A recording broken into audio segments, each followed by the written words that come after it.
Hello, my name is Charles Boyle. I'm Professor Emeritus of English at Spring Hill. That means I'm retired from teaching. And I'm currently the Archivist. That means I'm in charge of helping preserve our history. I have chosen a few photographic slides to acquaint you with a part of our past, to give you a very short overview of our very long history. This is an historical marker at the first gate on Old Shell Road, the gate nearest Mobile. It gives us some basic facts. We were founded in 1830, not very long after the American Revolution and the founding of our nation. Some of our nation's founders, such as James Madison and James Monroe, were still alive. Our founder was Michael Quartier, the first bishop of Mobile. He dedicated the cornerstone of his first permanent building on July the 4th, 1830, just 4 years to the day after the deaths of Thomas Jefferson and John Adams. Let's look at a few other facts on the sign. It says we were the first institution of higher learning in Alabama. In point of fact, the charter of the University of Alabama is a few months older than ours, but Spring Hill was in operation before the university. It says further that federal troops camped here after the fall of Mobile in 1865. The history of the college during the Civil War is a very interesting one, but to get involved in talking about it now would lead me astray. I will focus on the college itself and the campus. Finally, the sign says the college has been under the supervision of the Jesuits since 1847. I will say a word or two more about that presently. Let me jump ahead for a few minutes to the present. This is the administration building and a part of the quadrangle. The building is the heart of the campus, and this area has been the heart since the beginning. But the buildings have changed. The one we are looking at was built in 1869, about 40 years after the founding. Now it houses our administrative offices, the offices of the president, the vice presidents, the faculty of humanities, and others, like the registrar. There are also some classrooms. Note, though, that on the roof there is a rather unfinished-looking platform. There used to be an attractive cupola mounted there. You will see it in some pictures to come. Notice that the main entryway is classical in design with Roman arches, which are traditionally rounded. Note, too, that the arches of the covered walkway are rounded on the side nearest the building. But on the sides, as they approach the Gothic chapel, the back of which is out of our view here, they become pointed or Gothic, perhaps in an attempt to coordinate the two styles of architecture. This structure marks one of the original wells of the college, the North Well. Its counterpart, the South Well, is to be seen on the other side of the administration building. This is the back of the Gothic structure, St. Joseph's Chapel. It forms the north side of the quadrangle. The covered walkway is again visible. The quad is completed by two more buildings not visible. To your right, the east is Moore Hall, which houses alumni and development offices. To your left, on the west side, is the building which houses the business offices, as well as the art department, the Eichhold Recital Hall, and the mathematics department.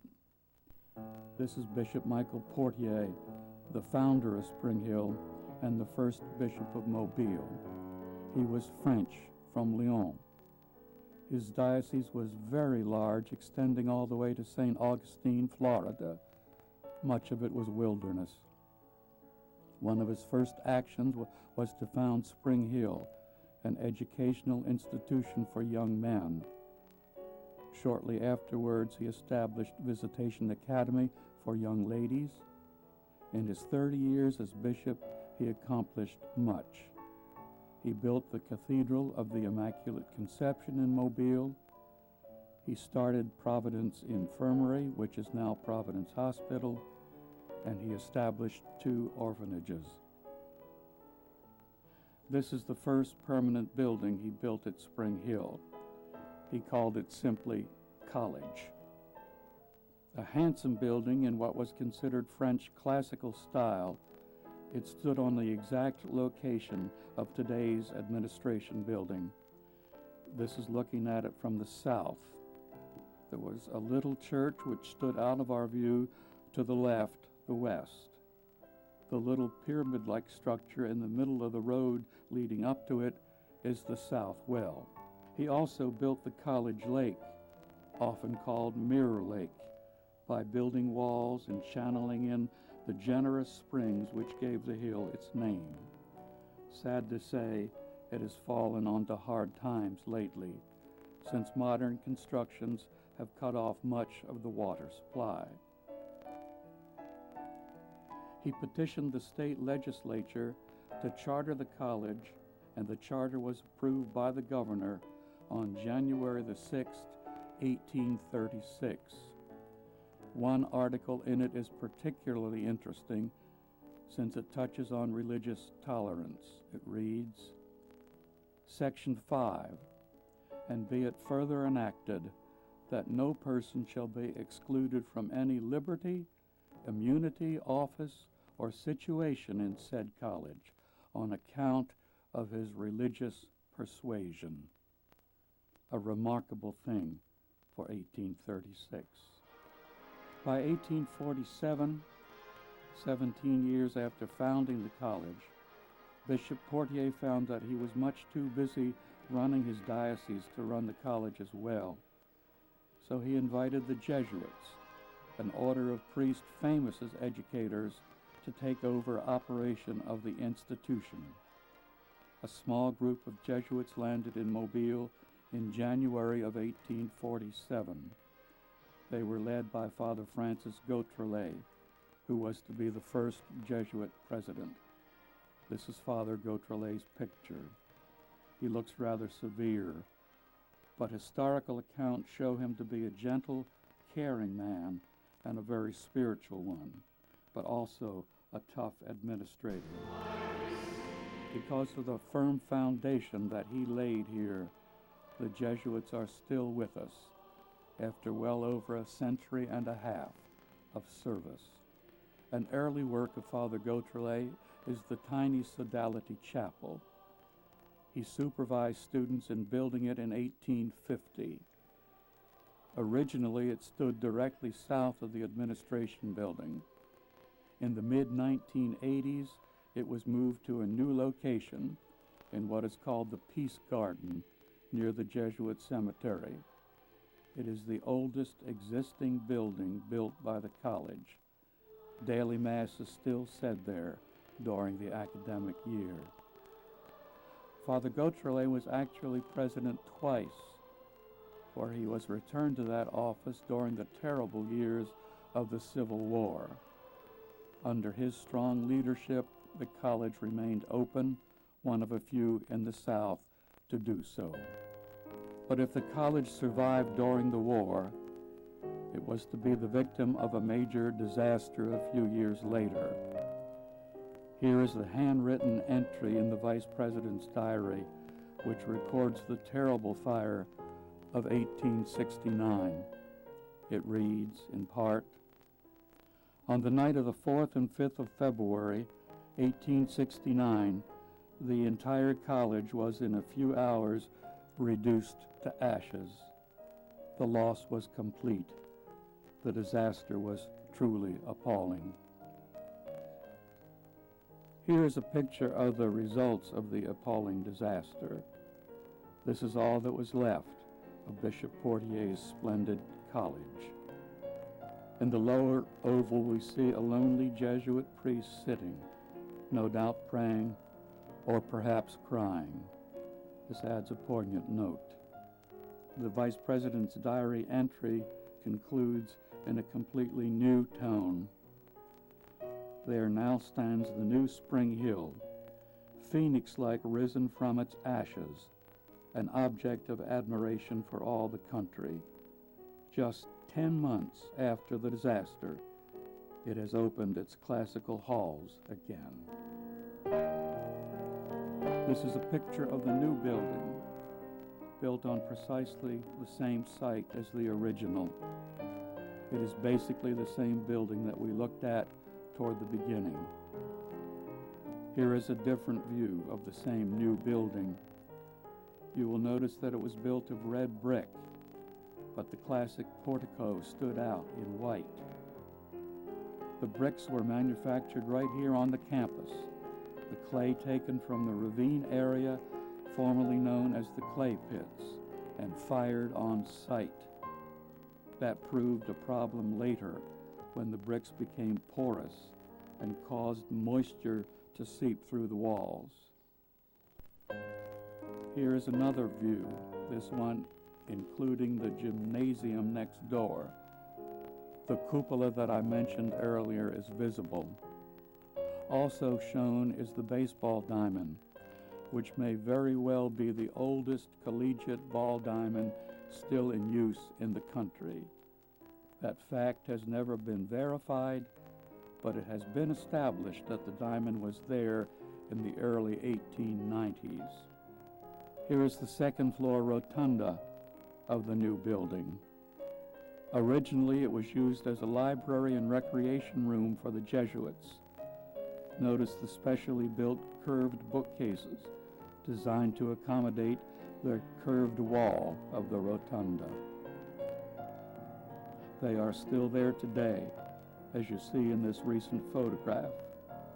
The rotunda is used now as a museum. On the upper level, you see the gallery of the presidents. Here we see the portraits of most of the pre-Jesuit presidents and of every one of the Jesuits, beginning with Father Gautrelet. This picture of the student body was probably taken at about 1900. It is of interest for several reasons. First, notice the baseball uniforms. That sport was important.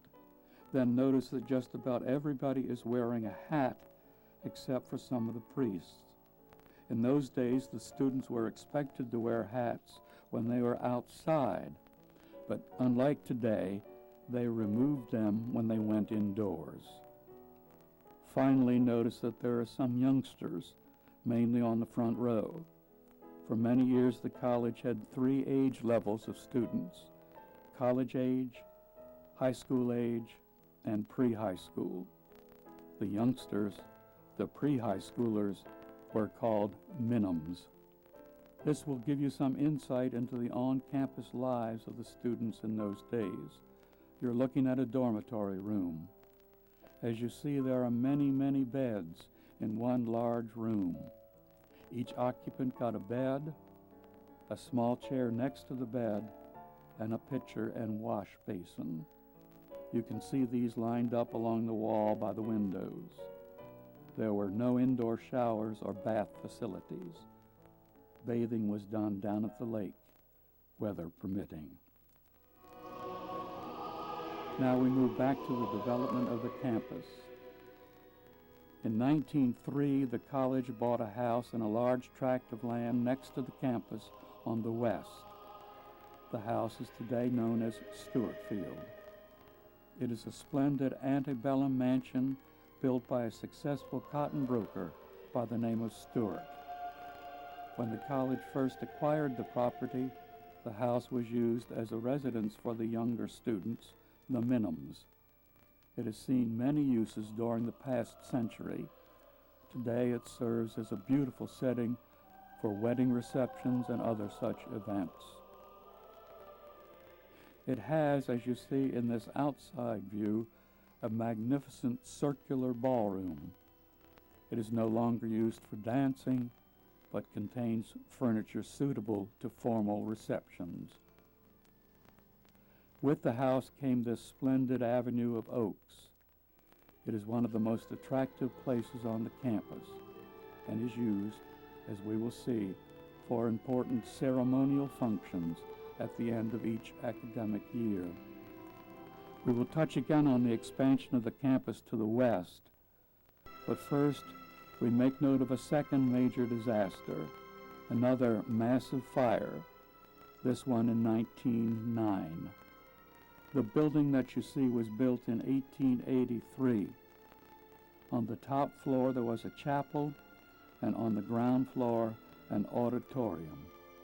Its name, the Tower of David, probably started as a joke, since it was a tall, narrow building, and the president who built it was named David McKinnery.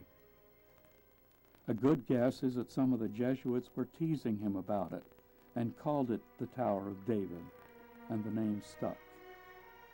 On the morning of January 18, 1909, the entire student body was at Mass on the second floor when fire broke out below one of the stairways.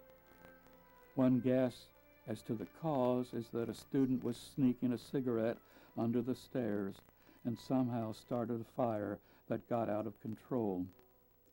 Everyone escaped safely, no doubt by way of the bridge you can see connecting the chapel with the second floor of the administration building. The fire destroyed not only the Tower of David, but also the east wing of the AB building.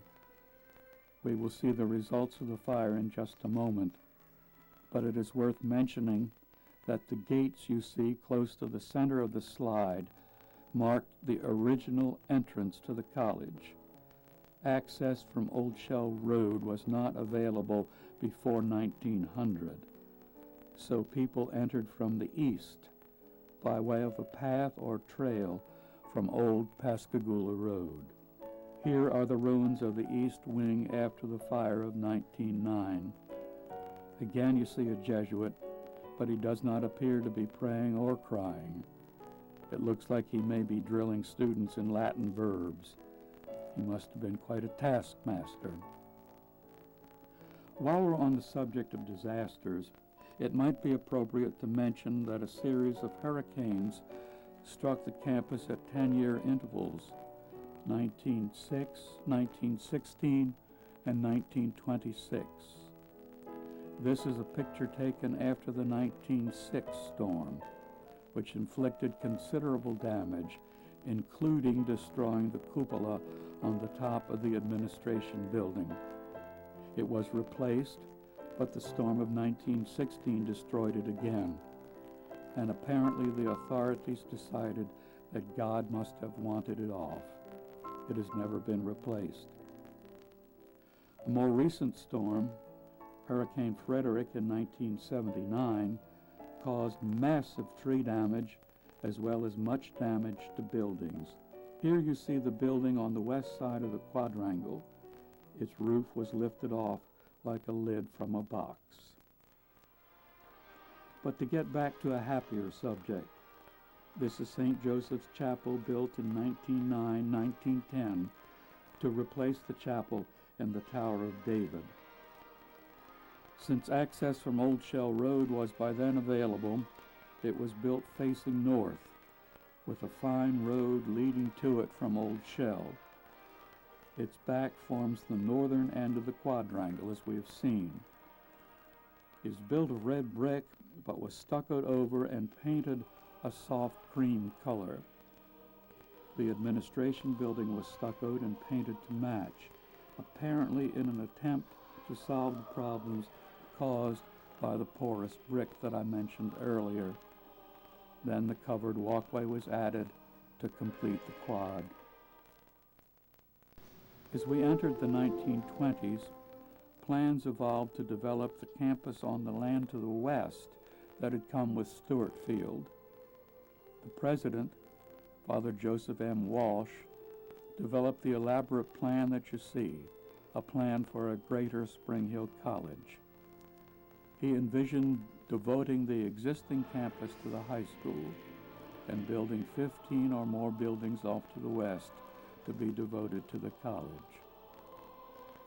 Only 2 of the buildings were constructed: Mobile Hall, a dormitory which is still in use, having undergone at least 2 interior remodelings, and the Thomas Byrne Memorial Library, which is still in use as the main library. The Great Depression of the 1930s put an end to Father Walsh's grand plan, when the whole country fell upon very difficult days and money became very tight. That explains why the impressive library, intended to face on a new quadrangle of buildings, now faces a vast playing field. After World War II, enrollment increased considerably. New academic programs were added, and the campus expanded to accommodate these changes. The property to the west was again used for the area of development. The science buildings were constructed there, not far from Stewart Field. Here you see the biology building, named after the Jesuit priest Father Patrick Yancey, who had developed an excellent pre-medical program. A building was erected for the science of physics, then burgeoning because of the new interest in space and space exploration. In a few years, though, interest in physics as a college major dwindled, so that the building is now mainly devoted to communication arts. A third science building, chemistry, stands between the two. In 1952, the college became coeducational, and in a few years, dormitories for women were necessary. Toulon Hall was built, and nearby, O'Leary Hall, to house the ever-increasing enrollment of co-eds. These two were placed on the land acquired with Stewart Field. Most recent campus development has been toward the east near Dauphin Street. Here we see the Arlene Mitchell Theater and the Arthur Outlaw Recreation Center. The pattern has been that campus development follows the development of new access to the campus. It was access from Dauphin Street in the mid-1980s that stimulated development in that area. I mentioned earlier that the Avenue of the Oaks is the setting for the ceremonies associated with the end of the academic year, baccalaureate mass, and commencement exercises. Getting one's degree at Spring Hill has become known as walking the avenue. It is a beautiful event, traditionally followed by the seniors marching to the Byrne Memorial Library to pose for a class picture. Recently, a new idea has come into practice. The entering freshmen pose for a class picture on that same spot in anticipation of the grand event 4 years hence. That brings our overview of history to a close. I hope you have found it instructive and enjoyable.